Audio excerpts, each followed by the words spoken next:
प्रहलाद जी के द्वारा नृसिंह भगवान की स्तुति। नारद जी कहते हैं, इस प्रकार ब्रह्मा, शंकर आदि सभी देवगण नृसिंह भगवान के क्रोधावेश को शांत न कर सके और न उनके पास जा सके। किसी को उसका ओर छोर नहीं दिखता था। देवताओं ने उन्हें शांत करने के लिए स्वयं लक्ष्मी जी को भेजा। उन्होंने जाकर जब नृसिंह भगवान का वह महान अद्भुत रूप देखा, तब भयवश वे भी उनके पास तक न जा सकी। उन्होंने ऐसा अनूठा रूप न कभी देखा और न सुना ही था। तब ब्रह्मा जी ने अपने पास ही खड़े प्रहलाद को यह कहकर भेजा कि बेटा, तुम्हारे पिता पर ही तो भगवान कुपित हुए थे, अब तुम ही उनके पास जाकर उन्हें शांत करो। भगवान के परम प्रेमी प्रहलाद जो आज्ञा कहकर और धीरे से भगवान के पास जाकर हाथ जोड़ पृथ्वी पर साष्टांग लौट गए। नृसिंह भगवान ने देखा कि नन्हा सा बालक मेरे चरणों के पास पड़ा हुआ है। उनका हृदय दया से भर गया। उन्होंने प्रहलाद को उठाकर उनके सिर पर अपना वह कर कमल रख दिया, जो काल सर्प से भयभीत पुरुषों को अभयदान करने वाला है। भगवान के कर कमलों का स्पर्श होते ही उनके बचे खुचे अशुभ संस्कार भी झड़ गए। तत्काल उन्हें परमात्म तत्व का साक्षात्कार हो गया। उन्होंने बड़े प्रेम और आनंद में मग्न होकर भगवान के चरण कमलों को अपने हृदय में धारण किया। उस समय उनका सारा शरीर पुलकित हो गया। हृदय में प्रेम की धारा प्रवाहित होने लगी और नेत्रों से आनंदाश्रु झरने लगे। प्रहलाद जी भावपूर्ण हृदय और निर्निमेष नयनों से भगवान को देख रहे थे। भाव समाधि से स्वयं एकाग्र हुए मन के द्वारा उन्होंने भगवान के गुणों का चिंतन करते हुए प्रेम गदगद वाणी से स्तुति की। प्रहलाद जी ने कहा, ब्रह्मा आदि देवता, ऋषि मुनि और सिद्ध पुरुषों की बुद्धि निरंतर सत्व गुण में ही स्थित रहती है, फिर भी वे अपनी धारा प्रवाह स्तुति और अपने विविध गुणों से आपको अब तक भी संतुष्ट नहीं कर सके। फिर मैं तो घोर असुर जाति में उत्पन्न हुआ हूं। क्या आप मुझसे संतुष्ट हो सकते हैं? मैं समझता हूं कि धन, कुलीनता, रूप, तप, विद्या, ओज, तेज, प्रभाव, बल, पौरुष, बुद्धि और योग, ये सभी गुण परम पुरुष भगवान को संतुष्ट करने में समर्थ नहीं है। परंतु भक्ति से तो भगवान गजेंद्र पर भी संतुष्ट हो गए थे। मेरी समझ से इन 12 गुणों से युक्त ब्राह्मण भी यदि भगवान कमल नाभ के चरण कमलों से विमुख हो, तो उससे वह चांडाल श्रेष्ठ है, जिसने अपने मन, वचन, कर्म, धन और प्राण भगवान के चरणों में समर्पित कर रखे हैं। क्योंकि वह चांडाल तो अपने कुल तक को पवित्र कर देता है, और बड़प्पन का अभिमान रखने वाला वह ब्राह्मण अपने को भी पवित्र नहीं कर सकता। सर्वशक्तिमान प्रभु अपने स्वरूप के साक्षात्कार से ही परिपूर्ण है। उन्हें अपने लिए क्षुद्र पुरुषों से पूजा ग्रहण करने की आवश्यकता नहीं है। वे करुणावश ही भोले भक्तों के हित के लिए उनके द्वारा की हुई पूजा स्वीकार कर लेते हैं। जैसे अपने मुख का सौंदर्य दर्पण में दिखने वाले प्रतिबिंब को भी सुंदर बना देता है, वैसे ही भक्त भगवान के प्रति जो जो सम्मान प्रकट करता है, वह उसे ही प्राप्त होता है। इसीलिए सर्वथा अयोग्य और अनधिकारी होने पर भी मैं बिना किसी शंका के अपनी बुद्धि के अनुसार सब प्रकार से भगवान की महिमा का वर्णन कर रहा हूं। इस महिमा के गान का ही ऐसा प्रभाव है कि अविद्यावश संसार चक्र में पड़ा हुआ जीव तत्काल पवित्र हो जाता है। भगवान, आप सत्व गुण के आश्रय हैं।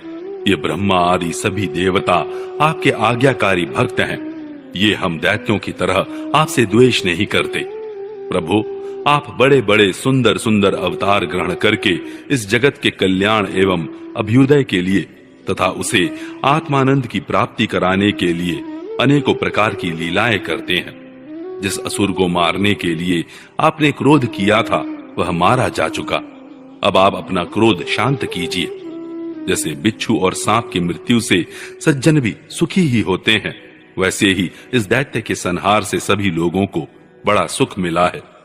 अब सब आपके शांत स्वरूप के दर्शन की बाट जोह रहे हैं। नृसिंह देव, भय से मुक्त होने के लिए भक्तजन आपके इस रूप का स्मरण करेंगे। परमात्मन, आपका मुख बड़ा भयावना है, आपकी जीभ लपलपा रही है, आंखें सूर्य के समान हैं, भौहें चढ़ी हुई हैं, बड़ी पैनी दाढ़ें हैं, आंतों की माला, खून से लथपथ गर्दन के बाल, बरछे की तरह सीधे खड़े कान और दिग्गजों को भी भयभीत कर देने वाला सिंहनाद एवं शत्रुओं को फाड़ डालने वाले आपके इन नखों को देखकर मैं तनिक भी भयभीत नहीं हुआ हूं। दीन बंधु, मैं भयभीत हूं तो केवल इस असह्य और उग्र संसार चक्र में पिसने से। मैं अपने कर्म पाशों से बंधकर इन भयंकर जंतुओं के बीच में डाल दिया गया हूं। मेरे स्वामी, आप प्रसन्न होकर मुझे कब अपने उन चरण कमलों में बुलाएंगे जो समस्त जीवों की एकमात्र शरण और मोक्ष स्वरूप है। अनंत, मैं जिन जिन योनियों में गया उन सभी योनियों में प्रिय के वियोग और अप्रिय के संयोग से होने वाले शोक की आग में झुलसता रहा। उन दुखों को मिटाने की जो दवा है वह भी दुख रूप ही है। मैं न जाने कब से अपने से अतिरिक्त वस्तुओं को आत्मा समझकर इधर उधर भटक रहा हूं। अब आप ऐसा साधन बतलाइए जिससे कि आपकी सेवा भक्ति प्राप्त कर सकूं। प्रभु, आप हमारे प्रिय हैं, अहैतुक हितैषी सुहृद हैं। आप ही वास्तव में सबके परमाराध्य हैं। मैं ब्रह्मा जी के द्वारा गाई हुई आपकी लीला कथाओं का गान करता हुआ बड़ी सुगमता से रागादि प्राकृत गुणों से मुक्त होकर इस संसार की कठिनाइयों को पार कर जाऊंगा, क्योंकि आपके चरण युगलों में रहने वाले भक्त परमहंस महात्माओं का संग तो मुझे मिलता ही रहेगा। भगवान नृसिंह, इस लोक में दुखी जीवों का दुख मिटाने के लिए जो उपाय माना जाता है वह आपकी उपेक्षा करने पर एक क्षण के लिए ही होता है। यहाँ तक कि माँ बाप बालक की रक्षा नहीं कर सकते, औषधि रोग नहीं मिटा सकती और समुद्र में डूबते हुए को नौका नहीं बचा सकती।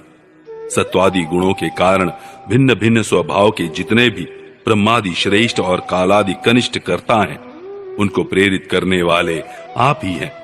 वे आपकी प्रेरणा से जिस आधार में स्थित होकर, जिस निमित्त से, जिन मिट्टी आदि उपकरणों से, जिस समय जिन साधनों के द्वारा, जिस अदृष्ट आदि की सहायता से, जिस प्रयोजन के उद्देश्य से, जिस विधि से जो कुछ उत्पन्न करते हैं या रूपांतरित करते हैं, वे सब और वह सब आपका ही स्वरूप है। पुरुष की अनुमति से काल के द्वारा गुणों में क्षोभ होने पर माया मन प्रधान लिंग शरीर का निर्माण करती है। यह लिंग शरीर बलवान, कर्ममय एवं अनेक नाम रूपों में आसक्त छंदोमय है। यही अविद्या के द्वारा कल्पित मन, 10 इंद्रिय और 5 तन्मात्रा, इन 16 विकार रूप अरों से युक्त संसार चक्र है। जन्म रहित प्रभु, आपसे भिन्न रहकर ऐसा कौन पुरुष है जो इस मन रूप संसार चक्र को पार कर जाए। सर्वशक्तिमान प्रभु, माया इस 16 अरों वाले संसार चक्रों में डालकर ईख के समान मुझे पेर रही है। आप अपनी चैतन्य शक्ति से बुद्धि के समस्त गुणों को सर्वदा पराजित रखते हैं और काल रूप से संपूर्ण साध्य और साधनों को अपने अधीन रखते हैं। मैं आपकी शरण में आया हूं, आप मुझे इससे बचाकर अपनी सन्निधि में खींच लीजिए। भगवान, जिनके लिए संसारी लोग बड़े लालायित रहते हैं, स्वर्ग में मिलने वाली समस्त लोकपालों की वह आयु, लक्ष्मी और ऐश्वर्य मैंने खूब देख लिए। जिस समय मेरे पिता तनिक क्रोध करके हंसते थे और उससे उनकी भौहें थोड़ी टेढ़ी हो जाती थी, तब उन स्वर्ग की संपत्तियों के लिए कहीं ठिकाना नहीं रह जाता था, वे लुटती फिरती थी। किंतु आपने मेरे उन पिता को भी मार डाला, इसलिए मैं ब्रह्मलोक तक की आयु, लक्ष्मी, ऐश्वर्य और वे इंद्रिय भोग जिन्हें संसार के प्राणी चाह करते हैं, नहीं चाहता, क्योंकि मैं जानता हूं कि अत्यंत शक्तिशाली काल का रूप धारण करके आपने उन्हें ग्रस रखा है। इसलिए मुझे आप अपने दासों की सन्निधि में ले चलिए। विषय भोग की बातें सुनने में ही अच्छी लगती हैं, वास्तव में वे मृग तृष्णा के जल के समान नितांत असत्य है, और यह शरीर भी जिससे वे भोग भोगे जाते हैं अगणित रोगों का उद्गम स्थान है। कहां वे मिथ्या विषय भोग और कहां यह रोग युक्त शरीर। इन दोनों की क्षण भंगुरता और असारता जानकर भी मनुष्य इनसे विरक्त नहीं होता। वह कठिनाई से प्राप्त होने वाले भोग के नन्हे नन्हे मधु बिंदुओं से अपनी कामना की आग बुझाने की चेष्टा करता है। प्रभु, कहां तो इस तमोगुणी असुर वंश में रजोगुण से उत्पन्न हुआ मैं, और कहां आपकी अनंत कृपा। धन्य है आपने अपना परम प्रसाद स्वरूप और सकल संतापहारी वह कर कमल मेरे सिर पर रखा है, जिसे आपने ब्रह्मा, शंकर और लक्ष्मी जी के सिर पर भी कभी नहीं रखा। दूसरे संसारी जीवों के समान आप में छोटे बड़े का भेदभाव नहीं है, क्योंकि आप सबके आत्मा और अकारण प्रेमी हैं। फिर भी कल्प वृक्ष के समान आपका कृपा प्रसाद भी सेवन भजन से ही प्राप्त होता है। सेवा के अनुसार ही जीवों पर आपकी कृपा का उदय होता है। उसमें जातिगत उच्चता या नीचता कारण नहीं है। भगवान, यह संसार एक ऐसा अंधेरा कुआं है जिसमें काल रूप सर्प डसने के लिए सदा तैयार रहता है। विषय भोगों की इच्छा वाले पुरुष उसी में गिरे हुए हैं। मैं भी संगवश उसके पीछे उसी में गिरने जा रहा था, परंतु भगवान, देवर्षि नारद ने मुझे अपनाकर बचा लिया। तब भला मैं आपके भक्त जनों की सेवा कैसे छोड़ सकता हूं? अनंत, जिस समय मेरे पिता ने अन्याय करने के लिए कमर कसकर हाथ में खड्ग ले लिया और वह कहने लगा कि यदि मेरे सिवा कोई और ईश्वर है तो तुझे बचा ले, मैं तेरा सिर काटता हूं, उस समय आपने मेरे प्राणों की रक्षा की और मेरे पिता का वध किया। मैं तो समझता हूं कि आपने अपने प्रेमी भक्त सनकादि ऋषियों का वचन सत्य करने के लिए ही वैसा किया था। भगवान, यह संपूर्ण जगत एकमात्र आप ही हैं, क्योंकि इसके आदि में आप ही कारण रूप से थे, अंत में आप ही अवधि के रूप में रहेंगे और बीच में इसकी प्रतीति के रूप में भी केवल आप ही हैं। आप अपनी माया से गुणों के परिणाम स्वरूप इस जगत की सृष्टि करके इसमें पहले से विद्यमान रहने पर भी प्रवेश की लीला करते हैं और उन गुणों से युक्त होकर अनेक मालूम पड़ रहे हैं। भगवान, यह जो कुछ कार्य कारण के रूप में प्रतीत हो रहा है वह सब आप ही हैं और इससे भिन्न भी आप ही हैं। अपने पराय का भेदभाव तो अर्थहीन शब्दों की माया है, क्योंकि जिससे जिसका जन्म, स्थिति, लय और प्रकाश होता है वह उसका स्वरूप ही होता है। जैसे बीज और वृक्ष कारण और कार्य की दृष्टि से भिन्न भिन्न है, तो भी गंध तन मात्र की दृष्टि से दोनों एक ही हैं। भगवान, आप इस संपूर्ण विश्व को स्वयं ही अपने में समेटकर आत्म सुख का अनुभव करते हुए निष्क्रिय होकर प्रलयकालीन जल में शयन करते हैं। उस समय अपने स्वयं सिद्ध योग के द्वारा बाह्य दृष्टि को बंद कर आप अपने स्वरूप के प्रकाश में निद्रा को विलीन कर लेते हैं और तुरीय ब्रह्म पद में स्थित रहते हैं। उस समय आप न तो तमोगुण से ही युक्त होते और न तो विषयों को ही स्वीकार करते हैं। आप अपनी काल शक्ति से प्रकृति के गुणों को प्रेरित करते हैं, इसलिए यह ब्रह्मांड आपका ही शरीर है। पहले यह आप में ही लीन था। जब प्रलयकालीन जल के भीतर शेष शैया पर शयन करने वाले आपने योग निद्रा की समाधि त्याग दी, तब वट के बीज से विशाल वृक्ष के समान आपकी नाभि से ब्रह्मांड कमल उत्पन्न हुआ। उस पर सूक्ष्मदर्शी ब्रह्मा जी प्रकट हुए। जब उन्हें कमल के सिवा और कुछ भी दिखाई न पड़ा, तब अपने में बीज रूप से व्याप्त आपको वे न जान सके और न आपको अपने से बाहर समझकर जल के भीतर घुसकर 100 वर्ष तक ढूंढते रहे, परंतु वहां उन्हें कुछ नहीं मिला। यह ठीक ही है, क्योंकि अंकुर उग आने पर उसमें व्याप्त बीज को कोई बाहर अलग कैसे देख सकता है। ब्रह्मा को बड़ा आश्चर्य हुआ। वे हार कर कमल पर बैठ गए। बहुत समय बीतने पर तीव्र तपस्या करने से जब उनका हृदय शुद्ध हो गया, तब उन्हें भूत, इंद्रिय और अंतःकरण रूप अपने शरीर में ही ओतप्रोत रूप से स्थित आपके सूक्ष्म रूप का साक्षात्कार हुआ। ठीक वैसे ही जैसे पृथ्वी में व्याप्त उसकी अति सूक्ष्म तन्मात्रा गंध का होता है।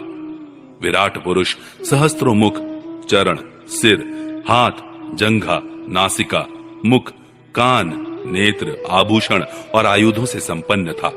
14 लोक उसके विभिन्न अंगों के रूप में शोभायमान थे। वह भगवान की एक लीलामय मूर्ति थी। उसे देखकर ब्रह्मा जी को बड़ा आनंद हुआ। रजोगुण और तमोगुण रूप मधु और कैटब नाम के 2 बड़े बलवान दैत्य थे।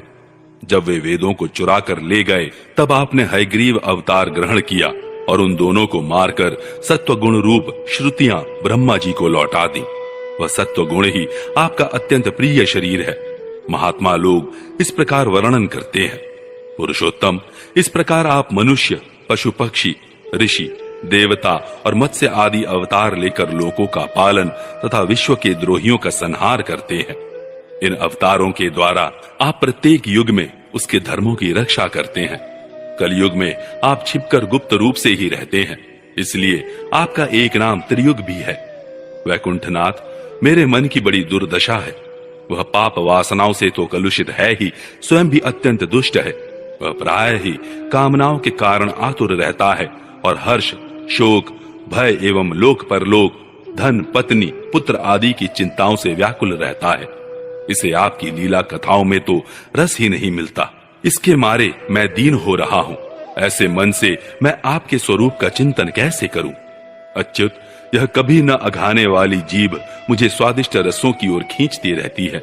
जननेंद्रियां सुंदरी स्त्री की ओर, त्वचा सुकोमल स्पर्श की ओर, पेट भोजन की ओर, कान मधुर संगीत की ओर, नासिका भीनी भीनी सुगंध की ओर और ये चपल नेत्र सौंदर्य की ओर मुझे खींचते रहते हैं। इनके सिवा कर्मेंद्रियां भी अपने अपने विषयों की ओर ले जाने की जोर लगाती ही रहती हैं।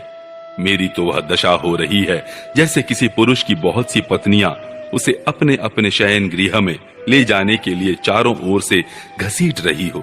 इस प्रकार यह जीव अपने कर्मों के बंधन में पड़कर इस संसार रूप वैतरणी नदी में गिरा हुआ है। जन्म से मृत्यु, मृत्यु से जन्म और दोनों के द्वारा कर्म भोग करते करते यह भयभीत हो गया है। यह अपना है, यह पराया है।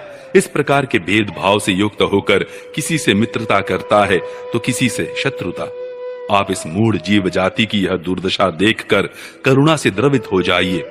इस भव नदी से सर्वदा पार रहने वाले भगवान, इन प्राणियों को भी अब पार लगा दीजिए।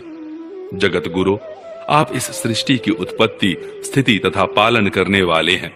ऐसी अवस्था में इन जीवों को इस भव नदी के पार उतार देने में आपको क्या प्रयास है? दीन जनों के परम हितैषी प्रभु, भूले भटके मूढ़ ही महान पुरुषों के विशेष अनुग्रह पात्र होते हैं। हमें उसकी कोई आवश्यकता नहीं है, क्योंकि हम आपके प्रियजनों की सेवा में लगे रहते हैं। इसलिए पार जाने की हमें कभी चिंता ही नहीं होती। परमात्मन, इस भव वैतरणी से पार उतरना दूसरे लोगों के लिए अवश्य ही कठिन है, परंतु मुझे तो इससे तनिक भी भय नहीं है, क्योंकि मेरा चित्त इस वैतरणी में नहीं, आपकी उन लीलाओं के गान में मग्न रहता है जो स्वर्गीय अमृत को भी तिरस्कृत करने वाली परमामृत स्वरूप है। मैं उन मूढ़ प्राणियों के लिए शोक कर रहा हूँ जो आपके गुणगान से विमुख रहकर इंद्रियों के विषयों का मायामय झूठा सुख प्राप्त करने के लिए अपने सिर पर सारे संसार का भार ढोते रहते हैं। मेरे स्वामी, बड़े बड़े ऋषि मुनि तो प्राय अपनी मुक्ति के लिए निर्जन वन में जाकर मौन व्रत धारण कर लेते हैं। वे दूसरों की भलाई के लिए कोई विशेष प्रयत्न नहीं करते, परंतु मेरी दशा तो दूसरी ही हो रही है। मैं इन भूले हुए असहाय गरीबों को छोड़कर अकेला मुक्त होना नहीं चाहता और इन भटकते हुए प्राणियों के लिए आपके सिवा और कोई सहारा भी नहीं दिखाई पड़ता। घर में फंसे हुए लोगों को जो मैथुन आदि का सुख मिलता है वह अत्यंत तुच्छ एवं दुख रूप ही है। जैसे कोई दोनों हाथों से खुजला रहा हो तो उस खुजली में पहले उसे कुछ थोड़ा सा सुख मालूम पड़ता है, परंतु पीछे से दुख ही दुख होता है। किंतु ये भूले हुए अज्ञानी मनुष्य बहुत दुख भोगने पर भी इन विषयों से अघाते नहीं हैं। इसके विपरीत धीर पुरुष जैसे खुजलाहट को सह लेते हैं, वैसे ही कामादि वेगों को भी सह लेते हैं। सहने से ही उनका नाश होता है। पुरुषोत्तम, मोक्ष के 10 साधन प्रसिद्ध हैं। मौन, ब्रह्मचर्य, शास्त्र श्रवण, तपस्या, स्वाध्याय, स्वधर्म पालन, युक्तियों से शास्त्रों की व्याख्या, एकांत सेवन, जप और समाधि। परंतु जिनकी इंद्रियां वश में नहीं है, उनके लिए ये सब जीविका के साधन व्यापार मात्र रह जाते हैं। और दंभियों के लिए तो जब तक उनकी पोल खुलती नहीं, तभी तक ये जीवन निर्वाह के साधन रहते हैं, और भंडा फोड़ हो जाने पर वह भी नहीं। वेदों ने बीज और अंकुर के समान आपके 2 रूप बताए हैं, कार्य और कारण। वास्तव में आप प्राकृत रूप से रहित हैं, परंतु इन कार्य और कारण रूपों को छोड़कर आपके ज्ञान का कोई और साधन भी नहीं है। काष्ठ मंथन के द्वारा जिस प्रकार अग्नि प्रकट की जाती है, उसी प्रकार योगी जन भक्ति योग की साधना से आपको कार्य और कारण दोनों में ही ढूंढ निकालते हैं, क्योंकि वास्तव में ये दोनों आपसे पृथक नहीं हैं, आपके स्वरूप ही हैं। अनंत प्रभु, वायु, अग्नि, पृथ्वी, आकाश, जल, पंच तन मात्राएं, प्राण, इंद्रिय, मन, चित्त, अहंकार, संपूर्ण जगत एवं सगुण और निर्गुण सब कुछ केवल आप ही हैं। और तो क्या, मन और वाणी के द्वारा जो कुछ निरूपण किया गया है वह सब आपसे पृथक नहीं है। समग्र कीर्ति के आश्रय भगवान, ये सत्वादि गुण और इन गुणों के परिणाम महत्त्वादि देवता, मनुष्य एवं मन आदि कोई भी आपका स्वरूप जानने में समर्थ नहीं है, क्योंकि ये सब आदि अंत वाले हैं और आप अनादि एवं अनंत हैं। ऐसा विचार करके ज्ञानी जन शब्दों की माया से उपरत हो जाते हैं। परम पूज्य, आपकी सेवा के 6 अंग हैं: नमस्कार, स्तुति, समस्त कर्मों का समर्पण, सेवा, पूजा, चरण कमलों का चिंतन और लीला कथा का श्रवण। इस षडंग सेवा के बिना आपके चरण कमलों की भक्ति कैसे प्राप्त हो सकती है, और भक्ति के बिना आपकी प्राप्ति कैसे होगी? प्रभु, आप तो अपने परम प्रिय भक्तजनों के, परम हंसों के ही सर्वस्व हैं। नारद जी कहते हैं, इस प्रकार भक्त प्रहलाद ने बड़े प्रेम से प्रकृति और प्राकृत गुणों से रहित भगवान के स्वरूप भूत गुणों का वर्णन किया। इसके बाद वे भगवान के चरणों में सिर झुकाकर चुप हो गए। नृसिंह भगवान का क्रोध शांत हो गया और वे बड़े प्रेम तथा प्रसन्नता से बोले।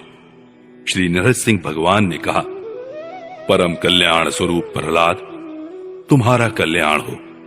दैत्य श्रेष्ठ, मैं तुम पर अत्यंत प्रसन्न हूं। तुम्हारी जो अभिलाषा हो मुझसे मांग लो। मैं जीवों की इच्छाओं को पूर्ण करने वाला हूं। आयुष्मान, जो मुझे प्रसन्न नहीं कर लेता उसे मेरा दर्शन मिलना बहुत ही कठिन है, परंतु जब मेरे दर्शन हो जाते हैं तब फिर प्राणी के हृदय में किसी प्रकार की जलन नहीं रह जाती। मैं समस्त मनोरथों को पूर्ण करने वाला हूं, इसलिए सभी कल्याणकामी परम भाग्यवान साधुजन जितेंद्रिय होकर अपनी समस्त वृत्तियों से मुझे प्रसन्न करने का ही यत्न करते हैं। असुर कुलभूषण प्रहलाद जी भगवान के अनन्य प्रेमी थे, इसलिए बड़े बड़े लोगों को प्रलोभन में डालने वाले वरों के द्वारा प्रलोभित किए जाने पर भी उन्होंने उनकी इच्छा नहीं की।